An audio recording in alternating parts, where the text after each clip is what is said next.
मुकेश बेटा, चले? हाँ माँ।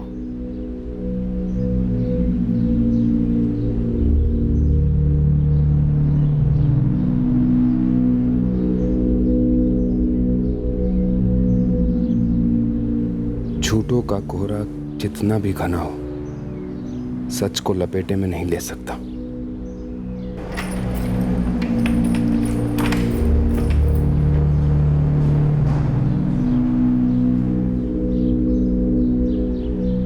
रूह कांप जाती है मेरी जब सोचता हूं कि पर्दाफाश होगा तब क्या होगा, हकीकत का सामना कैसे करूंगा। सच अंधा नहीं होता शीतल, ना ही सच्चा प्यार अंधा होता है। जो मुझे तुमसे है, सच्चे प्यार से बड़ी एक और सच्चाई है, और वो ये है कि मैं शादीशुदा हूँ। मतलब हम दोनों कभी एक दूसरे के नहीं हो सकते। हकीकत को मान लेने में ही समझदारी है हरीश।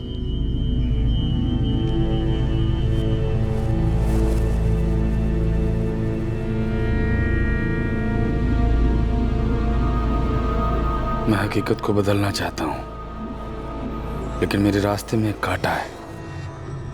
वो आदमी।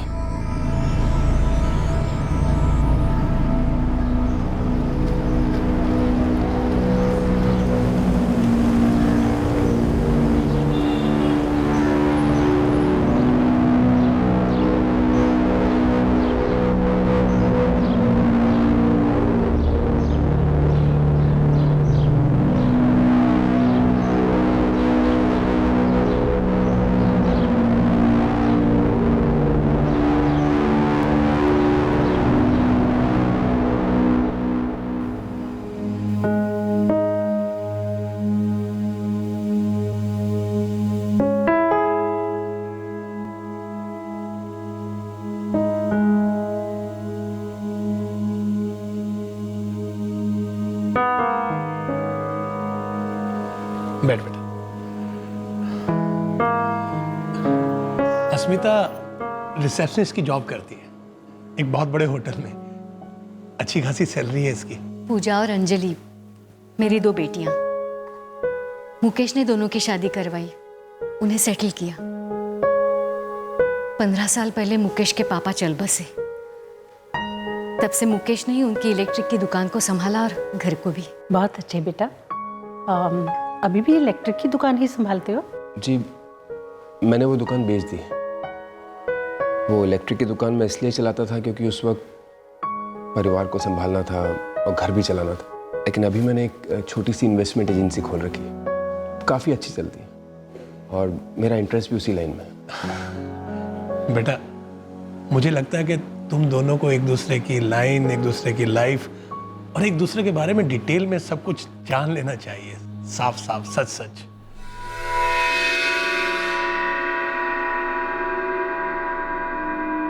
सच मैला हो तो कोई उससे साफ साफ कैसे बोले? ना बोलूं तो क्या होगा, और मैला हो जाएगा। क्या करूं, बोलूं या ना बोलूं?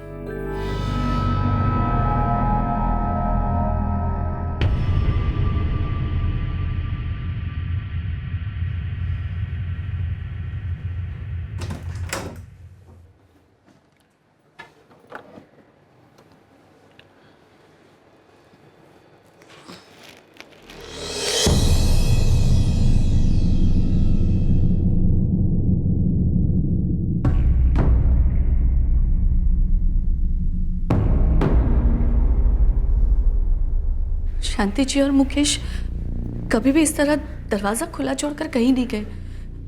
इसीलिए जब दरवाजा खुला दिखा तब मुझे थोड़ा अजीब लगा।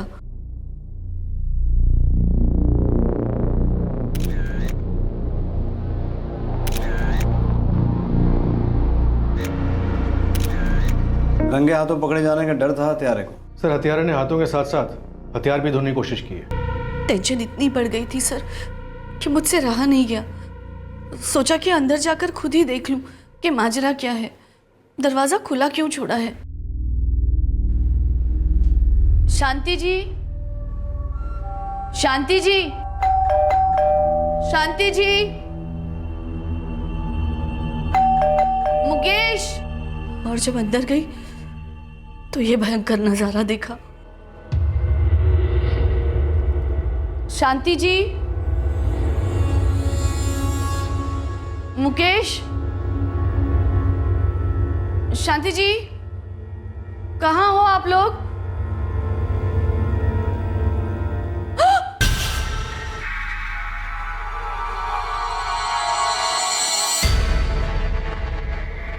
पहले तो मुंह से एक शब्द भी नहीं निकला और जब चीख निकली तो रुकी ही नहीं। यहाँ सब लोग इकट्ठा हो गए और शायद इनमें से ही किसी ने आप लोगों को फोन किया।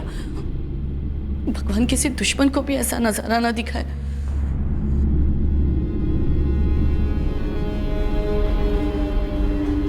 शांति जी की 2 बेटियां हैं, पूजा और अंजलि। दोनों को खबर कर दी है। तो यहाँ सिर्फ शांति जी और उनका बेटा मुकेश ही साथ में रहते थे? पिछले 1 साल से दोनों ही रहते थे, लेकिन उसके पहले 2 साल तीनों रहते थे और उससे पहले दोनों अकेले ही रहते थे। मतलब मैं समझा नहीं, आप क्या बोल रही हैं? मतलब 3 साल पहले मुकेश की शादी हुई थी। 2 साल तक उसकी बीवी थी साथ में, फिर पिछले साल उसकी मौत हो गई, मर गई वो।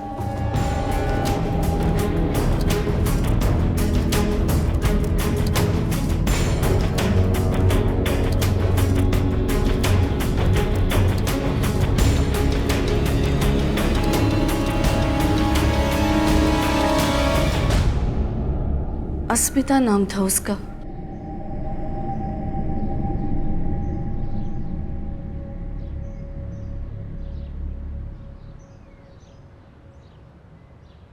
ये लीजिए चाय।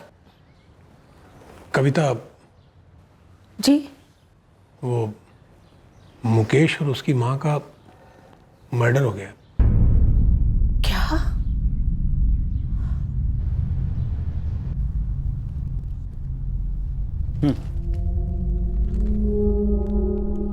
किलर शायद विक्टिम्स का कोई जान पहचान वाला था। हाँ सर, घर में जबरदस्ती घुसने कोई निशान नहीं है।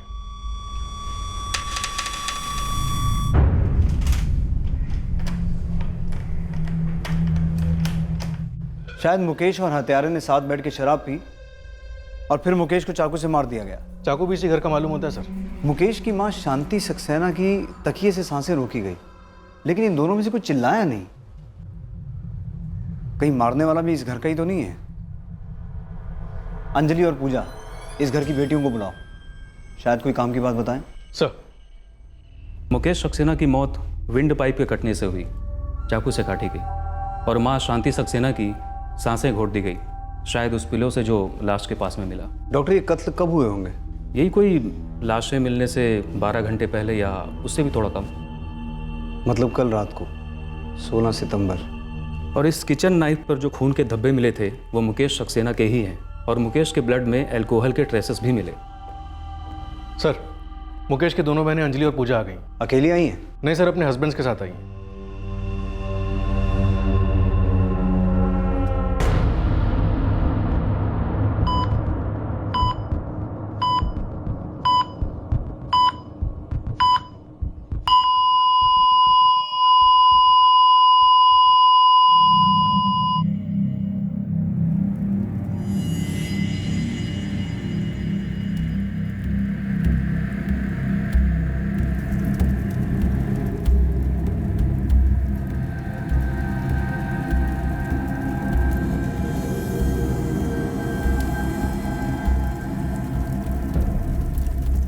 मैं छोड़ूंगा नहीं तुम लोगों को। अपनी बेटी की मौत का बदला लेकर रहूंगा। बहुत भारी पड़ेगा, बहुत भारी पड़ेगा तुम लोगों पर।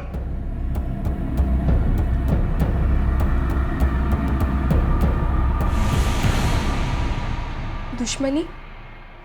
नहीं सर, मेरा भाई मुकेश एक बहुत ही सीधा साधा इंसान था, कभी किसी से कोई बैर नहीं। और मेरी माँ, उनकी भला किसी से क्या दुश्मनी हो सकती है? लेकिन अंजलि जी, जो कुछ भी हुआ है वो कुछ और ही कह रहा है। खूनी ने आपके भाई का गला काट दिया, आपकी माँ की सांसें घोट दी, और वो जबरदस्ती घर में नहीं घुसा, कोई जान पहचान वाला था। घर में कोई चोरी वोरी भी नहीं हुई है। तो जाहिर सी बात है कि खून ही खून करने के इरादे से ही आया था। वो गुस्सा था आपके भाई और आपकी माँ पर। लेकिन सर, किसी को क्या गुस्सा हो सकता है? मेरा भाई एक इन्वेस्टमेंट एजेंसी चलाता था और मेरी माँ, वो तो घर पर ही रहती थी, कभी किसी से कोई झगड़ा नहीं। सर, अगर आप चाहे तो हमारे पड़ोसियों से पूछ लीजिए या हमारे रिश्तेदारों से। एक करीबी रिश्तेदार बहुत चुप सी हैं।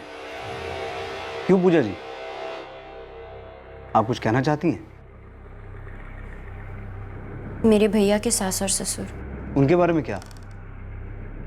हमने सुना है आपकी भाभी अस्मिता 1 साल पहले गुजर चुकी है। उसका इन मर्डर्स के साथ कुछ लेना देना है? अस्मिता के माँ और पापा भैया से गुस्सा थे। क्यों?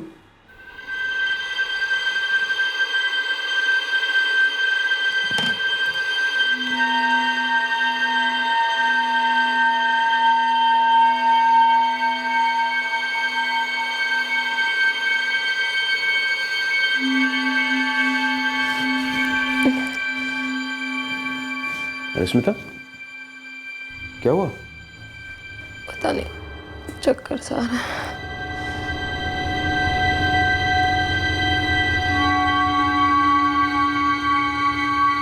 लगता है हम सबके लिए कोई खुशखबरी है।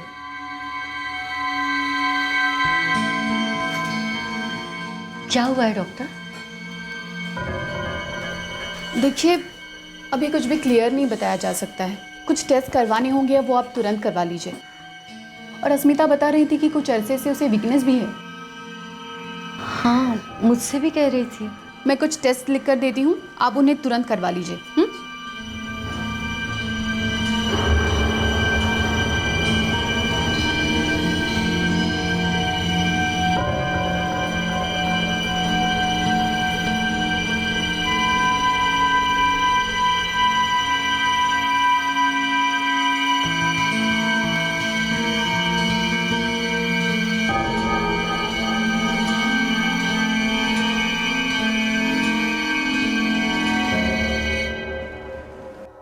ब्लड टेस्ट के बाद पता चला कि अस्मिता भाभी HIV पॉजिटिव है। और उसके पिता ने आपके भाई को जिम्मेदार ठहराया?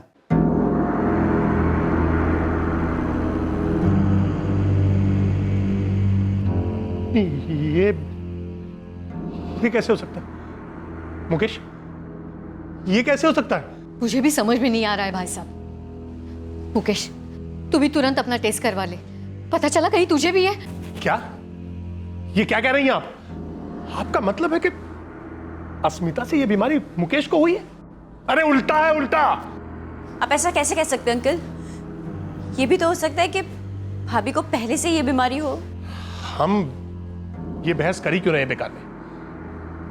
मुकेश, तुम अपना टेस्ट करवा लो। हाँ भैया, करवा लो। भाई साहब, जो हुआ सो तो हुआ, लेकिन कहीं ऐसा तो नहीं कि आप सबको पहले से ही पता था कि अस्मिता को शादी के पहले से ही ये बीमारी है और आपने हमसे ये बात छिपाई? शांति जी, बहुत बड़ा इल्जाम लगा रही हैं आप हम पर। एक तो हमारी बेटी की जिंदगी बर्बाद हो गई और ऊपर से आप उस पर, हम पर कालिख पोत रही हैं। यही सवाल मैं आपसे करूं तो? क्या बकवास कर रही हैं आप? अरे बकवास तो आप कर रही हैं, एक तो चोर ऊपर से चतुर।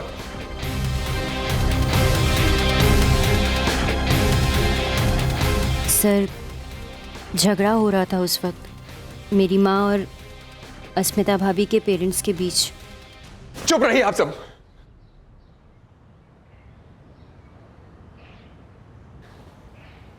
अस्मिता को यह बीमारी मुझसे हुई है।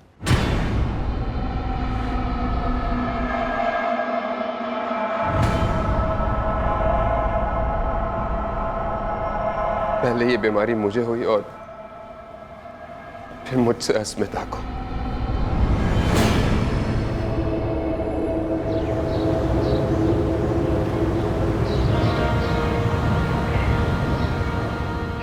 सालों तक मैं कोलू के बैल की तरह काम करता रहा, अपनी जिम्मेदारियां पूरी करने के लिए।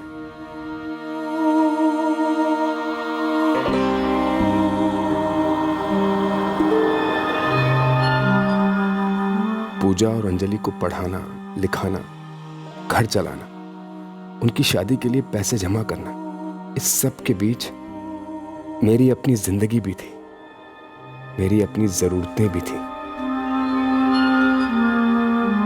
ज्यादातर शराब से जवानी की प्यास बुझाता, पर एक वक्त आया जब शराब फीकी पड़ गई और जवानी कुरेदने लगी।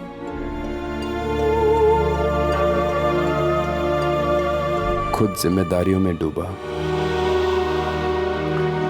यार इस डॉक्टर कह रहा था कि मैं पूरी तरह ठीक हो जाऊंगा, बस दवाइयाँ लेनी होंगी टाइम टू टाइम। यार फिर भी ये HIV तो HIV होता है। दुख लगता है यार सुनकर बहुत। तू पागल हो गया क्या बे? कैसी नेगेटिव बातें कर रहा है? जब डॉक्टर ने कह दिया कि ठीक हो जाएगा, इसका मतलब ठीक हो जाएगा। मुकेश, तू टेंशन ना ले, ये ले सब ठीक हो जाएगा। ले। टेंशन कैसे ना लेता मैं? इलाज का खर्च कमर तोड़ने वाला खर्च था, बदनामी और मौत का डर वो अलग। देख बेटा, तू इतने सालों से इलेक्ट्रिक की दुकान संभाल रहा है, तुझे अगर लगता है कि उसे बेच देना चाहिए तो बेच दे। मैं मानता हूँ माँ कि पापा ने कड़ी मेहनत करके इस इलेक्ट्रिक की दुकान को खड़ा किया था, पर अब समय बदल गया है माँ। मैं इस इलेक्ट्रिक की दुकान को नहीं चलाना चाहता, मैं कुछ और करना चाहता हूँ। हाँ बिल्कुल कर। तेरे पापा ने प्रॉपर्टी में भी कुछ इन्वेस्टमेंट्स किए हैं, वो भी तो सारा तुम्हारा ही है ना। इस घर के लिए तुमने बहुत कुछ किया है, दोनों बहनों को भी सेटल करवाया। अब तू अपना सोच, सेटल हो जा। किस मुंह से माँ को बताता कि मैं दुकान बिजनेस चेंज करने के लिए नहीं बल्कि अपने इलाज के लिए बेच रहा हूं। झूठों का कारवां निकल पड़ा, कोहरा जमने लगा। मुकेश बेटा चले? हाँ माँ। माँ अब चाहती थी कि मैं शादी कर लूं, लेकिन मुझ में सच बोलने की हिम्मत ही नहीं थी।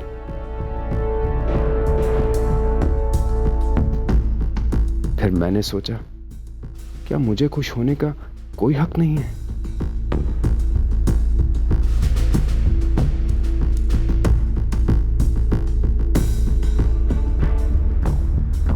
मुझे मालूम था कि ये रिश्ता जुड़ेगा ही नहीं अगर मैं अपनी बीमारी का खुलासा करूं। ऊपर से मैं अपनी माँ और बहनों को शर्मिंदा नहीं करना चाहता था, कितना नाम खराब होता।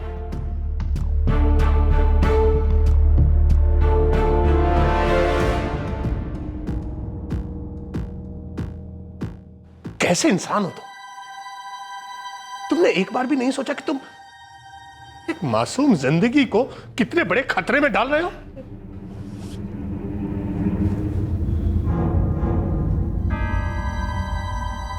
मैं, मेरी बहन अंजलि और हमारी माँ पूरी तरह शॉक में थे। जिस मुकेश भैया को मैं और अंजलि पिता समान मानते थे, जिन्होंने इतना सब किया था हमारे लिए, वो अपनी खुद की पत्नी की जिंदगी इस कदर खतरे में कैसे डाल सकते हैं? इतना बड़ा झूठ कैसे बोल सकते हैं? हम भैया को कभी माफ कर ही नहीं पाए। तो सोचिए, अस्मिता और उसके माता पिता उस आदमी को माफ कैसे कर सकते थे? आपको लगता है ये मर्डर्स अस्मिता के माँ बाप ने किए हैं या करवाए हैं? बहुत ज़्यादा गुस्सा थे वो लोग हम सब पर। वो लोग ये बात मानने के लिए तैयार ही नहीं थे कि मुकेश भैया की बीमारी के बारे में हमें मालूम नहीं था। इतना ही नहीं, मुकेश भैया या हमें अस्मिता भाभी के अंतिम दर्शन तक करने नहीं दिए। दाह संस्कार सब खुद ही कर दिए।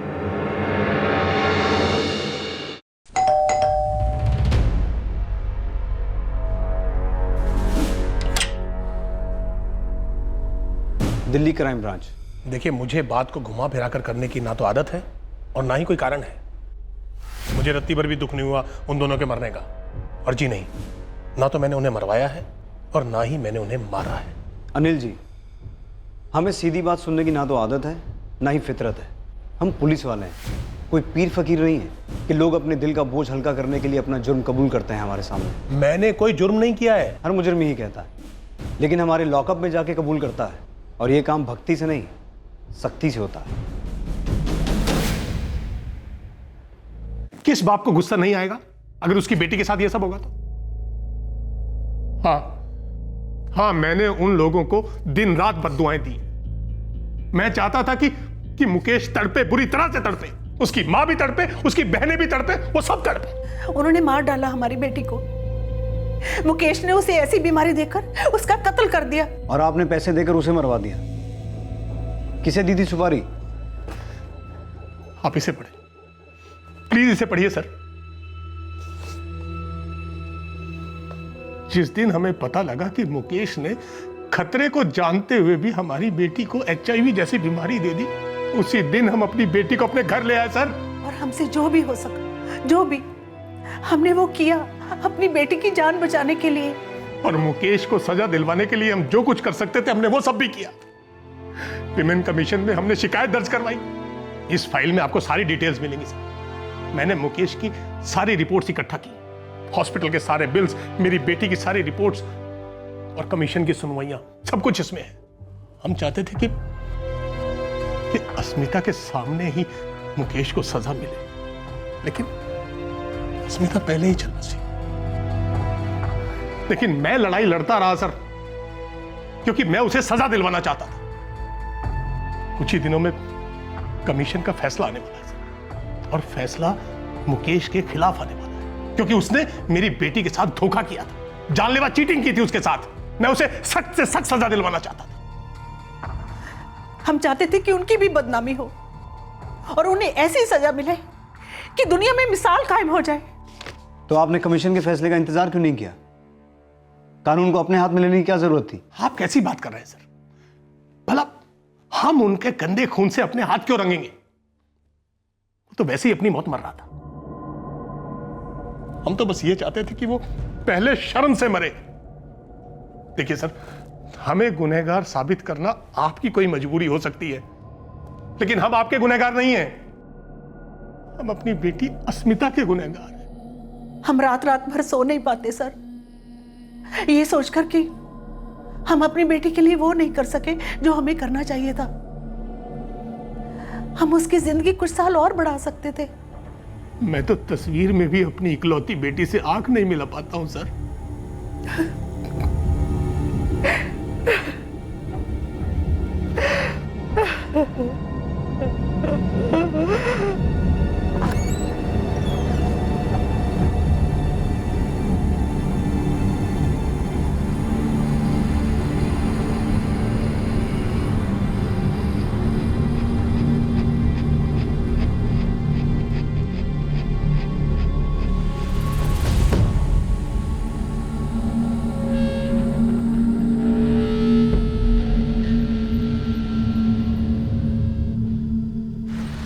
नहीं साहब, अस्मिता की फैमिली तो वॉशिंग पाउडर के एक इश्तिहार की तरह है। 9 दाग 9 धब्बा। लालचंद, यहाँ दाग धब्बे खून के हैं, एक नहीं 2-2 खून। ठीक है, समझ गया साहब। थोड़ी और झाग वाली धुलाई करता हूँ, शायद कुछ निकल आए।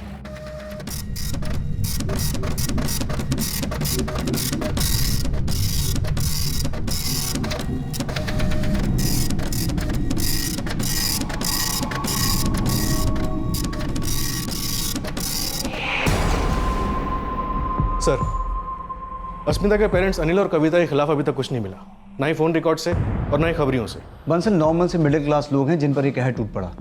मैंने आज उनके पेपर्स पढ़े हैं। अगले हफ्ते उनको ज़रूर इंसाफ मिलता। ये मुकेश सक्सेना गारंटीड अंदर जाता। सर, अगर हम ये मान के चलें कि अस्मिता के पेरेंट्स ही मर्डरर्स हैं, तो ऐसा तो हो नहीं सकता कि वो लोग अंदर गए, शराब पी और फिर कत्ल करके बाहर निकल गए। उन्होंने ज़रूर किसी न किसी को सुपारी दी होगी, और सुपारी लेने वाला कोई ना कोई जान पहचान का ही रहा होगा।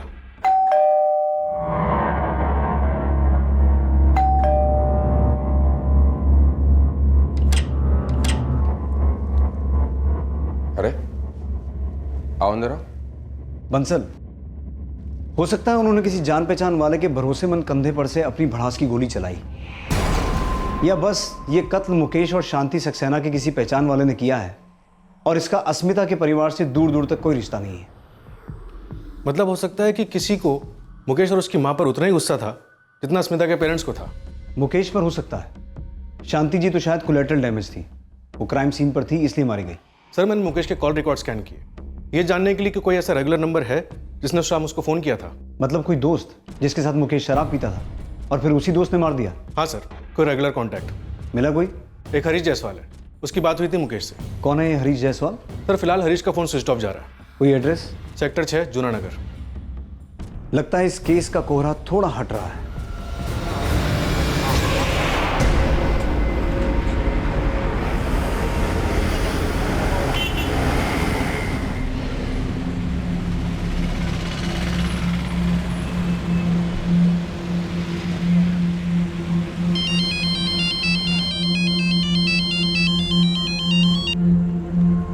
हेलो,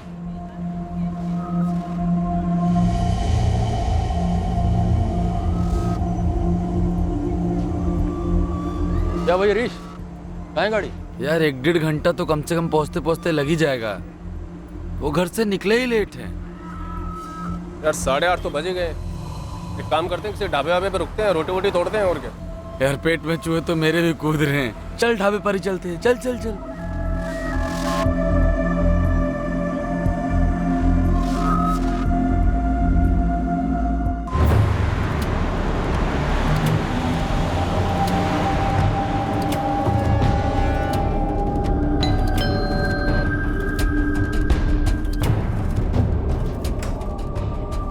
जी क्राइम ब्रांच। हरीश जायसवाल कहाँ है? जी वो तो एक हफ्ते पहले मकान खाली कर गया। मैं तो फ्लैट साफ करवा रहा था। और मैं कपिल कुमार ओझे, इस फ्लैट का ऑनर। हरीश जायसवाल कहाँ मिलेगा इस वक्त? वो तो पता नहीं सर जी, बता के नहीं गया। उसके साथ कोई एग्रीमेंट तो किया होगा? कागज हैं? वो तो मेरे घर पे होंगे सर जी। पंजाब से है। इस एग्रीमेंट में भी वही नंबर है जो हमारे पास है। अब तक तो बदल दिया होगा। सर पिछले हफ्ते तक हरीश यही नंबर यूज़ कर रहा था, लेकिन जिस रात शांति जी और मुकेश का कत्ल हुआ उस रात से उसका ये फ़ोन स्विच ऑफ है। 16 सितंबर।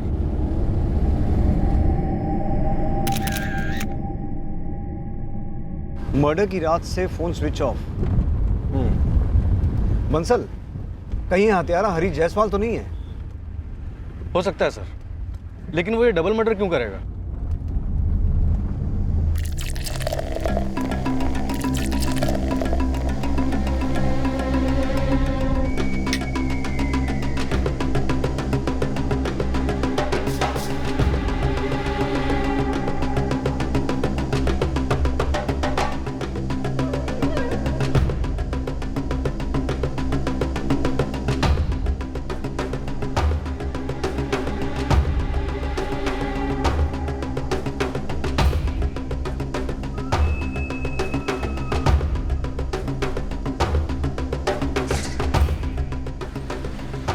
सर जी, मुकेश जिस इन्वेस्टमेंट एजेंसी की बात कर रहा था, दरअसल वो तो उसकी है ही नहीं, उसके दोस्त हरीश की है। और ये मुकेश कुछ काम नहीं करता था हरीश की एजेंसी पे, सिर्फ वहाँ बैठा रहता था। इस हरीश पे कोई टिप? ये हरीश जायसवाल रिकवरी एजेंट है सर जी, प्राइवेट साहूकारों का काम करता है। और चीटर है सर जी, अपने दिल्ली के कई पुलिस स्टेशनों में केस दर्ज है इस बंदे के खिलाफ। और साहब जी, इसकी पत्नी ने भी केस ठोका था इस पर। कैसा केस? सर जी, कुछ 6 महीने पहले की बात है। रुइयानगर थाने में पहुंच गई मैडम और घरेलू हिंसा का केस ठोक दिया। सोनल जायसवाल नाम है औरत का। सर, हरीश जायसवाल और मुकेश सक्सेना के बीच अनबन के कोई क्लूज नहीं मिले। इनफैक्ट दोस्ती थी। हरीश रिकवरी एजेंट था और मुकेश उसकी एजेंसी पर बैठा था। हाँ, हरीश की वाइफ सोनल जायसवाल ने उसके खिलाफ घरेलू हिंसा का केस जरूर ठोका था। ऐसा भी हो सकता है कि हरीश ही मुकेश के घर गया हो, दोनों दोस्तों ने बैठ के शराब पी और फिर उसने मुकेश और उसकी माँ को मार दिया। लेकिन सर उसने ये डबल मर्डर्स क्यों किए होंगे? अब ये तो शायद सोनल जायसवाल ही बता सकती है। सर सोनल इन दिनों अपनी माँ के साथ रहती है, यहीं मेहता बाग के पास एक बेकरी चलाती है। तो फिर बेकरी से कोई तरोताज़ा खबर जरूर मिलेगी।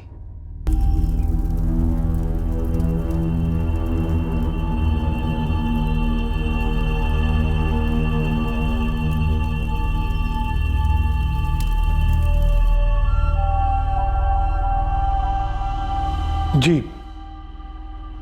जी। चूंकि अब डिफेंडेंट जिंदा नहीं है, इसलिए हम ट्रायल की प्रक्रियाओं को बंद करने की मांग कर रहे हैं। ठीक, शायद ऊपर वाले की यही मर्जी थी।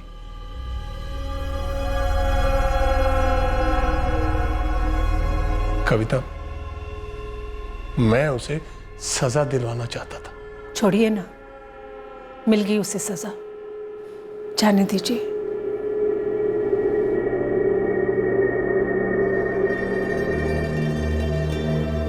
सच कहूं Anjali,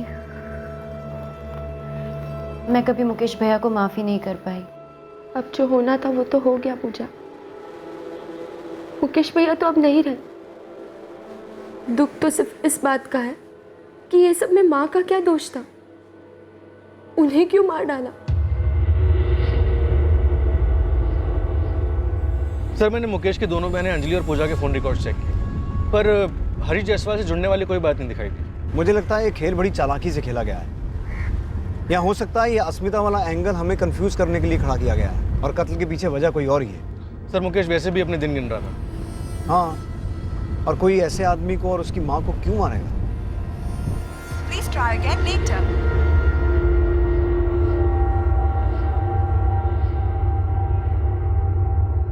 The number you are trying to call is currently switched off. Please try again later.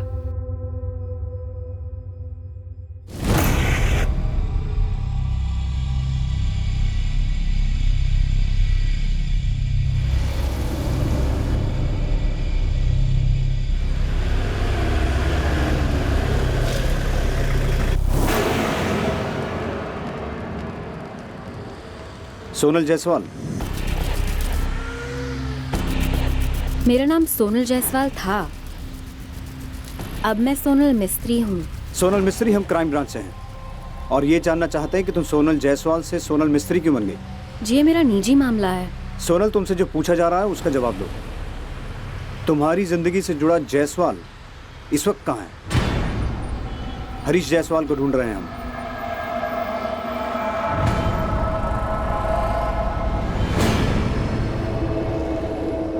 Crime branch अब हरीश जायसवाल की तलाश में निकल पड़ी थी। हरीश एक रिकवरी एजेंट था और यह माना जा रहा था कि वो मुकेश सक्सेना का दोस्त था जो अपनी मां शांति सक्सेना के साथ मारा गया था। पहले ऐसा लग रहा था कि ये डबल मर्डर्स अस्मिता के माता पिता ने करवाए हैं मुकेश और उसकी मां से बदला लेने के लिए, लेकिन क्राइम ब्रांच को इस एंगल में कोई भी सुराग नहीं मिला था और ना ही क्राइम ब्रांच टीम को हरीश जायसवाल का ऐसा कोई मकसद नजर आया था जिसकी वजह से वो अपने बीमार दोस्त मुकेश और उसकी मां का कत्ल कर देता। ये डबल मर्डर केस अब रहस्य के कोहरे में धंसता जा रहा था और इसी कोहरे में एक अवैध रिश्ता धुंधला सा नजर आ रहा था। शीतल दुबे नामक शादीशुदा औरत का हरीश जायसवाल के साथ क्या रिश्ता था? दूसरी तरफ शीतल दुबे परेशान हो रही थी कि उसके पति अजय दुबे का फोन बंद क्यों आ रहा था। ये माजरा क्या था? इसी कोहरे में क्राइम ब्रांच हरीश की पत्नी सोनल जायसवाल तक पहुंची, जो ये कह रही थी कि वो अब सोनल जायसवाल नहीं, सोनल मिस्त्री है। इन अलग अलग रिश्तों का राज झूठ और जुर्म के कोहरे में न सिर्फ छुपा हुआ था बल्कि आपस में जुड़ा हुआ था। आपसे फिर मुलाकात होगी क्राइम पेट्रोल सतर्क में। तब तक अपना ख्याल रखें, सुरक्षित रहें, स्वस्थ रहें और याद रखें, किसी एक हार को जिंदगी की हार मत समझिए। सही वक्त, सही कदम, सतर्क रहें। जय हिंद।